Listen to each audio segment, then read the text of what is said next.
Hello everyone and welcome to my shop. What in the world? Looks like pressure washer city or something out here. Well, anyway, we've got the 235 bolted into the frame, the drivetrain connected. So it's time to start connecting up all the auxiliary parts to get this engine to running. So stay tuned.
Alright, I want to swap that fuel pump. There's nothing wrong with this fuel pump, and as a matter of fact, I don't know if it's OEM or what. I'm going to kind of doubt it due to the age, but it does have a tag on it which kind of suggests it may be OEM. So I'm going to put this in my stash for future use.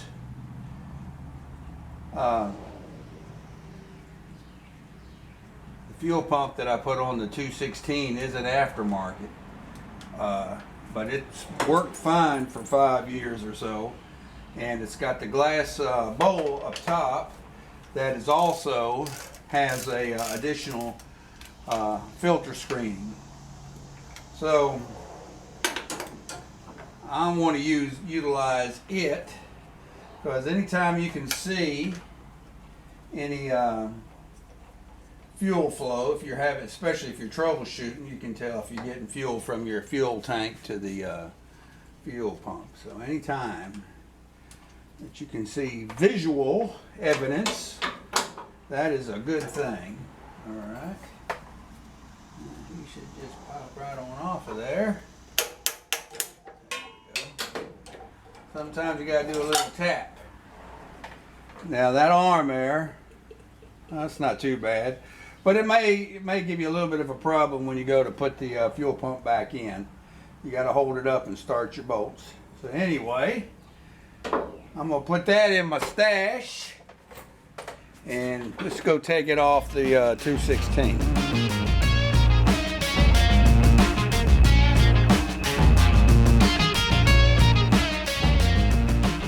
All right, we're shifting gears now to the 216. Get this fuel line disconnected.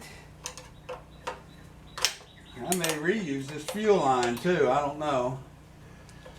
It was I replaced that when I got this running, same with the vacuum line. So I don't know, we'll see, we'll just have to see how that goes.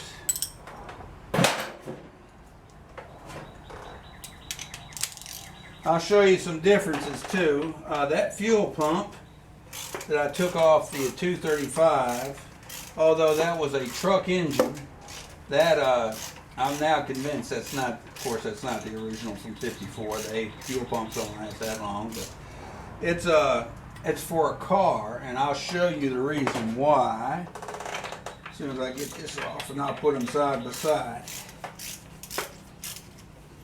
Now it'll work, so that's not a that's not a problem. It would work. It's just the way the fuel line from the tank is bent, so you can actually tell. All right. Now there is what I'm talking about on the fuel pump. It's got the fuel bowl. Here, let's zoom back out some. I'll zoom it in. There we go. All right. And there's actually an additional filter screen in there. So anyway.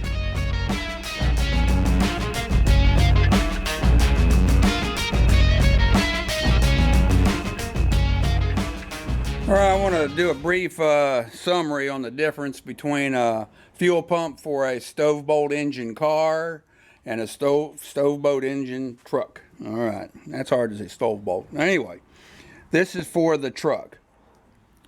Now, just regarding the glass bowl, if you notice, the inlet and the outlet are straight directly in line with the fuel pump bolted to the block. That's like a 9 o'clock orientation and a 3 o'clock. All right.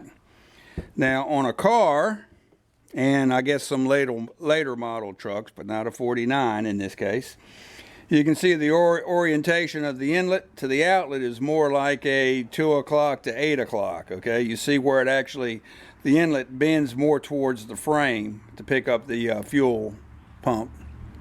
Now that's all right. I mean, that fuel pump would work fine in that 49 truck, and I would actually be reusing it if it wasn't for the fact that I've got a perfectly good fuel pump that has this fuel bowl and an additional filter screen in it, and I want that. I like to have the fuel bowl and the screen. So anyway, that's the minor differences on the pumps.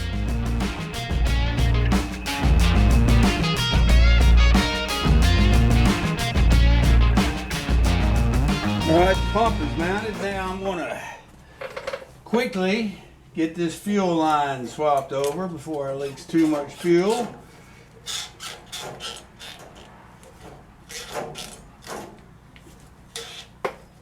Boy, that hose is on there good. There. There comes the fuel.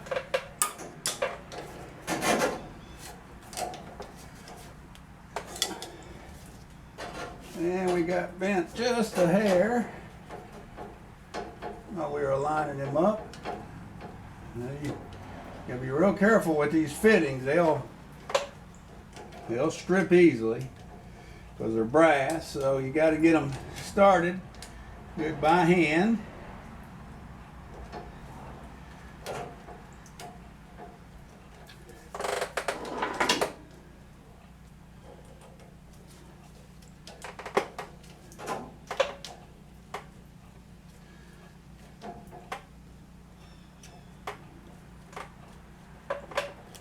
Once you get him started, you can then use your wrench. And since this is gravity feed, you'll know when you're good and tight. Now this is a flared end on the fuel line, so it does not require any kind of Teflon tape or any kind of additional sealing. Okay, there we go. Now, probably it'll start leaking out the other side here in a moment. So we better get him in. Now this, I'm having to bend him a hair because he was bolted to that fuel pump that was at an angle. All right. Quite a bit easier.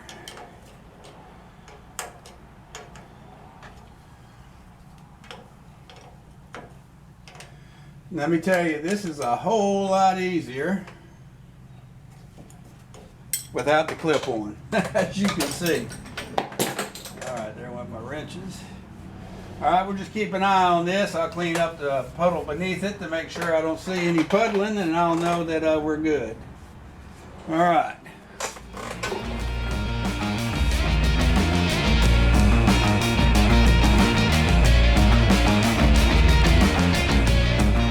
All right, we're moving over here to the driver's side, and that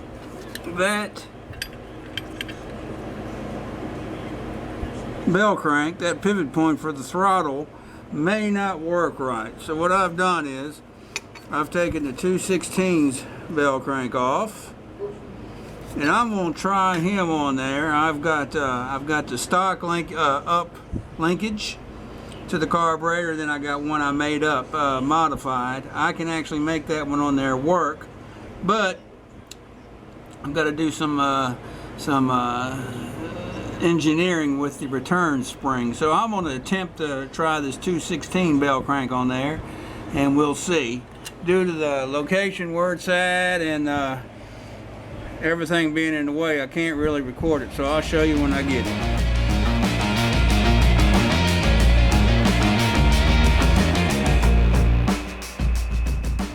Alright, this is the 2/16 bell crank on the left. This is the 235s on the right. I'm going to attempt to use the 2/16 and see if the linkage will work better.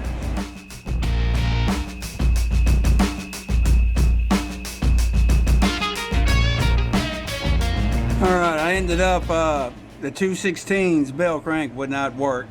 So I'm utilizing the 235's bell crank. Now I had all this fitted at one point on my run stand, but of course the variable that wasn't introduced at that time was the throttle rod from the foot pedal, and that changed all the geometry. So anyway, we got that figured out, and I couldn't use the uplink here. That's I actually custom made that out of 1/4-inch round stock I picked up at Tractor Supply. I drilled holes for the cotter keys down at the bottom, but and then I welded on this clamp here for the return spring there. Now that return spring, I'm just using it for the spring pressure on both throttles on the carburetors are so strong. They say you may have to disable one and just use one on the carburetor for return spring, because it makes it hard to press. But anyway, this spring is basically, I put that on there to help bring the pedal fully back to the idle position. And I made up this clamp here to secure it to what would be the side motor mount on this 235. Now the 2/16 didn't have that boss for a side motor mount, but these blocks, they were made for cars too, and the cars bolted on the sides as opposed to the front like a truck. So anyway, and here's the top clamp on the cross linkage for the carburetors, and we'll know more once I get it running if that's going to do, but so far it seems to be all right. So we're just moving on.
right, that's the fuel gauge we're looking at.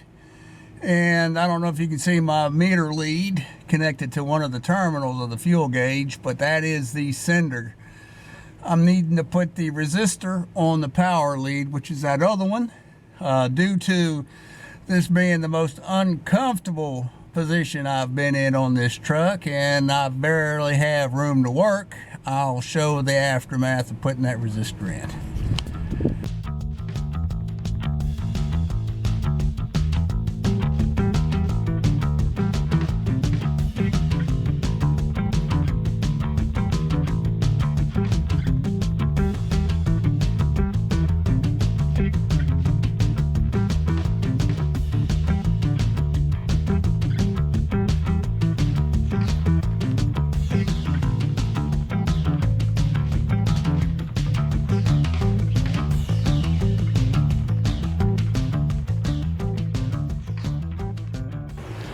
All right, we got us a temporary electric circuit hooked up.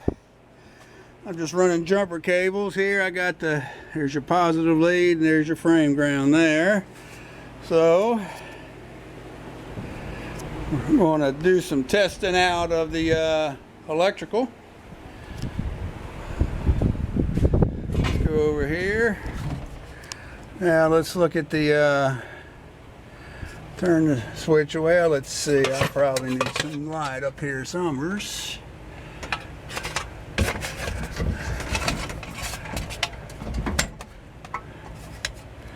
All right, here we go. I don't know. Might be the glare may be too much.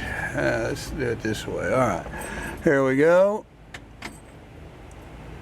You can see the gas gauge deflected and the tack light came on, and my ammeter is showing a discharge. Good deal. Now so far my dash lights aren't working, so I'll troubleshoot that.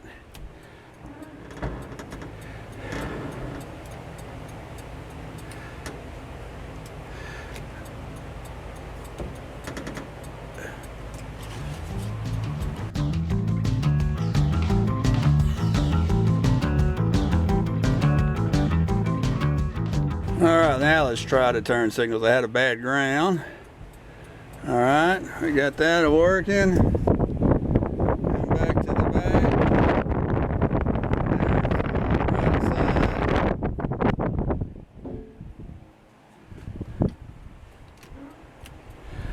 And now let's go to the left side.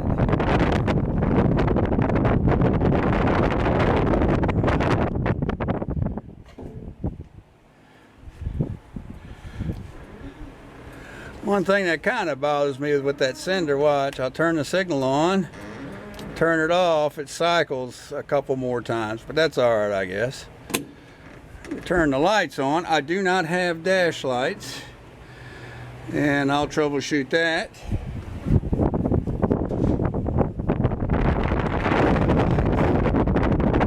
Now, turn signal, see, make sure that that's brighter. And it is.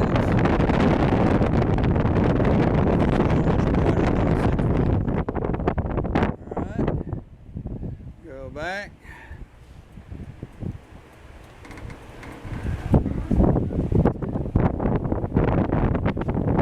We got it.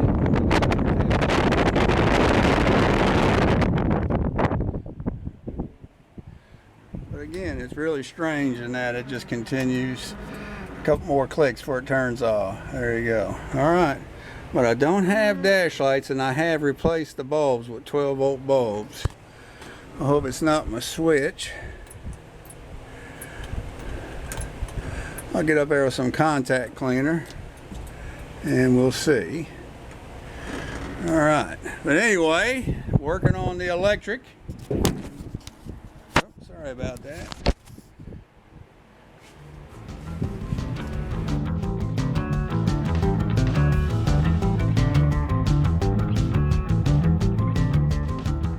All right, I'm gonna try some static tests up front.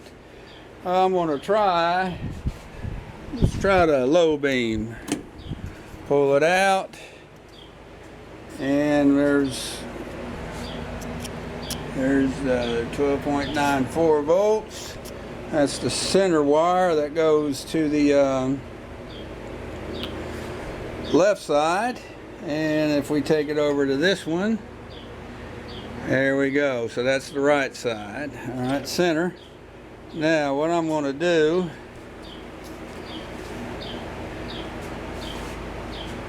well, I'm using my stand. Let me see if I can hook this up here.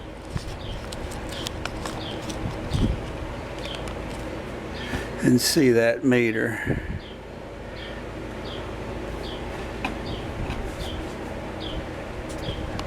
All right.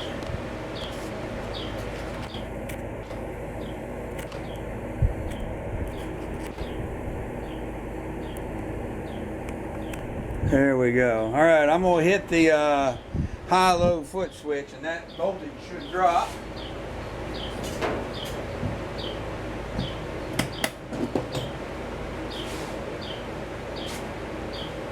Which it did. That's 1.8 volts. It's draining off. That's all right.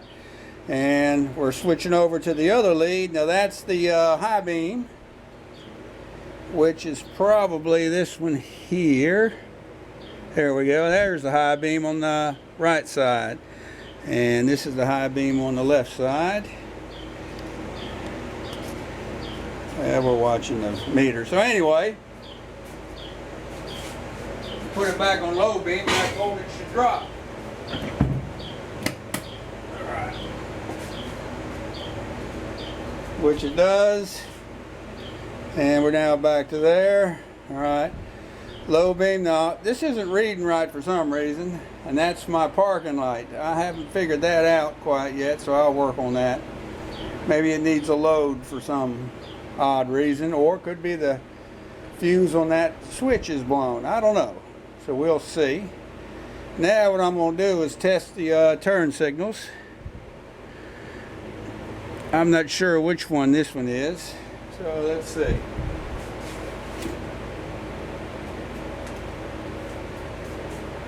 Alright, that's the left side. Alright.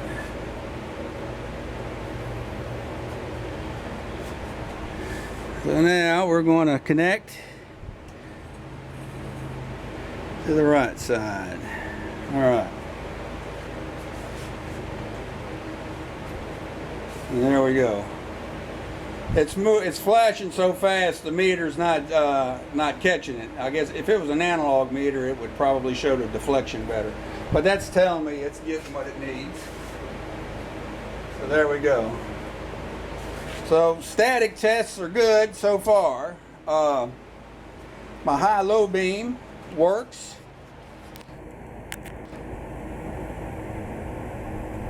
And my turn signals, you know, I haven't really tested my brake lights yet. The turn signals utilize the same circuit as the brake. So let's see if we can rig something up.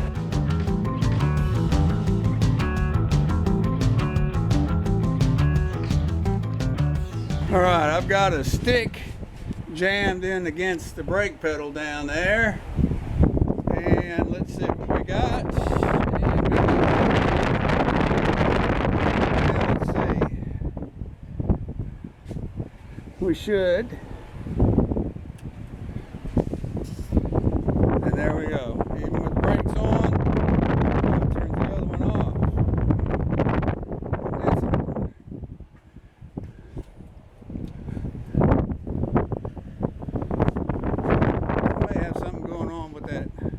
Flasher. I'm not sure. Let's see. Well, this side stays on, so it's something with the actual turn signal lever here.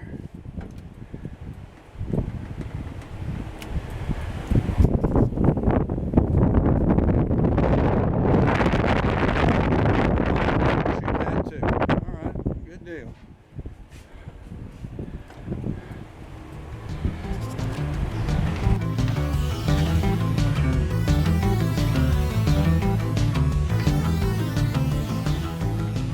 All right, some contact cleaner has got me some dash lights. All right, good deal. Right here, so I gave the headlight switch a bath. Anyway, one down, 100 to go.